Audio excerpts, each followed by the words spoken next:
आमिर डोगर साहब, आप कहते हैं जी मुल्क में नए इंतखाबात करवाए जाएं, तो जब चीफ इलेक्शन कमिश्नर ही जो है वो एक ऐसा बंदा आएगा जो इलेक्शन अपनी मर्जी का कराएगा, तो फिर क्या फ़ायदा होगा ये ग्रैंड अलायंस बनाना, अपोजिशन का, नए इंतखाबात का मुतालबा? आपको तो कुछ भी नहीं मिलना। जी मीर साहब, मैं दो बातों पे पहले क्विक रिस्पॉन्ड करूंगा। एक तो मेरे भाई ने जो कहा पार्लियामेंट की सॉवरेनिटी, पार्लियामेंट बड़ी सुप्रीम है। कौन सी पार्लियामेंट की तकरीम जिसमें 12 से ज़ायद कौमी असम्बली के मेम्बरान मेरे समेत रात को पार्लियामेंट की बिल्डिंग से उठाए गए?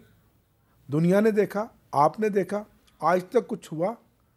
कौन सी पार्लियामेंट जिसमें रात को मेम्बरान को बिठाकर 26वीं तरमीम मंजूर करवाई गई और उन मेम्बरान को नहीं पता, कसम ले लें मिनिस्टरों को नहीं पता था कि एजेंडा है क्या, ड्राफ्ट है क्या?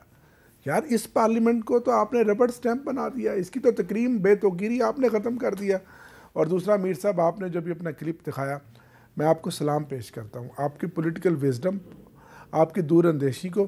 ठीक है 13 में भी धांधली हुई होगी, 18 में भी हुई होगी, 8 में भी हुई होगी, कितना होता है 10-15%। यहाँ तो 10-15% की बजाय 90% धांधली हुई है कि 17 कौमी असम्बली की सीटों को जीतने वाली पार्टी, ये अब आपका मौक़िफ़ है, हमारे ऊपर मुसल्लत कर दिया गया। कौन नहीं जानता फॉर्म 47 की मौक़िफ़ है। लेकिन इस इलेक्शन में मुस्लिम लीग नून वाले भी जो है वो बलूचिस्तान में कह रहे थे हमारे साथ धांधली। सर वहाँ पैसे लेकर सीटें बेची गई हैं। KPK में भी यही हुआ है। KPK में भी यही हुआ है। KPK में भी जो सीटें ली हैं PTI से छीनी गई हैं, वो इसी तरह छीनी गई हैं, सबको पता है। और बलूचिस्तान में भी यही कुछ हुआ है, सबको पता है। पंजाब में हुआ है, लेकिन पंजाब में मैं आपसे सवाल कर रहा हूँ, चीफ इलेक्शन कमिश्नर की तकर्री नहीं अगर होगी, इलेक्शन कमिश्नर तो इसी तरह चलता रहेगा टिल फर्दर ऑर्डर। 26वीं तरमीम में इन्होंने ये क्लॉज मंजूर इसलिए कराई है कि इससे ज्यादा बंदा कोई सूट नहीं करता। अब और रह क्या गया जो ये उससे और कराना चाहते हैं? और क्या हमारी ये जान लेंगे कि वो एक आईनी इदारा जो आपके ऑफिस के बिल्कुल सामने है, करीब बराबर है, उसका तकद्दम, उसका वकार, उसकी सेंटिटी खत्म कर दी है। इस इदारे ने तो रहना है जिसने बेस है। सर 5 साल के बाद आपको एक वोट की पर्ची का हक मिलता है, आप वो हक भी अपनी मर्जी के मुताबिक इस्तेमाल ना कर सके तो फिर कौन सा वोट, कौन सी जमहूरियत, कौन सी चीफ इलेक्शन कमिश्नर या इलेक्शन कमीशन ऑफ पाकिस्तान की कारकर्दगी रह गई है? 5 साल के बाद अगर आप एक वोट देते हैं और उसका रिजल्ट उस आपकी उमंगों के मुताबिक ना निकले तो फिर सर कौन सी जमहूरियत रह गई? फिर तो जिसकी लाठी उसकी भैंस है, दोस्त है, धांधली। तो अभी लाठी इनके पास है, कल लाठी आपके पास थी। सर अल्लाह ना करे कि इस तरह हो आने वाले दिनों में, हमेशा के लिए। इसी तब्दीली की तो हम बात कर रहे हैं ना। नहीं तारिक फजल चौधरी साहब, वक्त को तब्दील होते हुए देर नहीं लगती, तो अगर इस तरह से अपनी मर्जी का चीफ इलेक्शन कमिश्नर लाया जाएगा तो कल को हो सकता है आपके साथ भी यही हो जो अभी ये रो रहे हैं। देखिए पहली बात तो ये है मीर साहब कि मुशावरत से लगाएंगे। अभी ये अज्यूम कर लेना कि जनाब हम कोई अपनी मर्ज़ी से कोई बंदा ढूंढ रहे हैं या कोई ऐसी बात है, ये एक अजम्पशन है। मेरा ख्याल है कि अभी इसकी अजम्पशन में ना जाया जाए। अगर ये संजीदगी के साथ मुशावरत पे आते हैं, बात करते हैं तकर्री के हवाले से, तो हम बिल्कुल तैयार हैं। अगर आप कादी फाइसा को लगाने की कोशिश करेंगे चीफ इलेक्शन कमिश्नर, तो फिर तो ये नहीं मानेंगे। नहीं, अभी तो कोई ऐसी बात ज़ेर गौर नहीं है, मैं आपको बिल्कुल यकीन से ये बात कहता हूँ।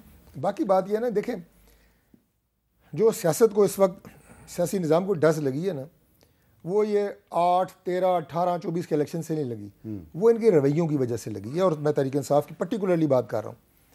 आपने जो क्लिप दिखाया एक इलेक्शन का, यकीनन आपके क्लिप मौजूद होंगे 18 के इलेक्शन के भी, 13 के भी, 18 के भी हैं, ठीक है, 13 के भी हैं। अच्छा, और उसमें मैं बोरियां दिखा रहा हूँ, आप बोरियों की बोरियां दिखा रहा हूँ, निकाल लें थोड़ा सा कोई 18 जाली वोटों के। लेकिन मैं आपको ये अर्ज करता हूँ, क्या इन इलेक्शंस का, जिनको मैंने 18 का ही ले लें, हमने वो अल्फाज पार्लियामेंट में और पार्लियामेंट के बाहर अदा किए इदारों के खिलाफ? बुग़्ज़ में, कीने में किसी इदारे को नहीं छोड़ा गया। आपने बड़े नर्म अल्फाज इस्तेमाल किए थे, आपने कहा खिलाई मखलूक।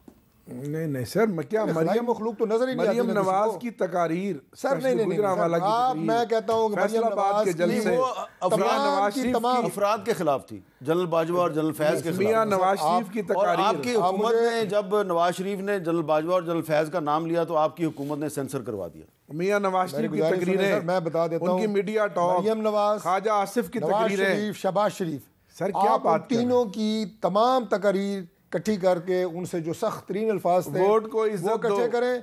इमरान खान की एक तकरीर वो उन पर भारी होगी, किसी इदारे को नहीं छोड़ा। किसी लीडरशिप को नहीं छोड़ा। फिर मैं कहूँगा इमरान खान को क्या था कि आपने इदारों को बिलो द बेल्ट गुफ्तगू, आपने तबाही जो फैलाई है पाकिस्तान कर दिया, में, तबाही जो फैलाई है पाकिस्तान में सियासी निज़ाम की, वो लोगों ने फैलाई है। और उसकी वजह से लेट मी से दैट आपकी पॉलिटिकल स्पेस कम हुई है।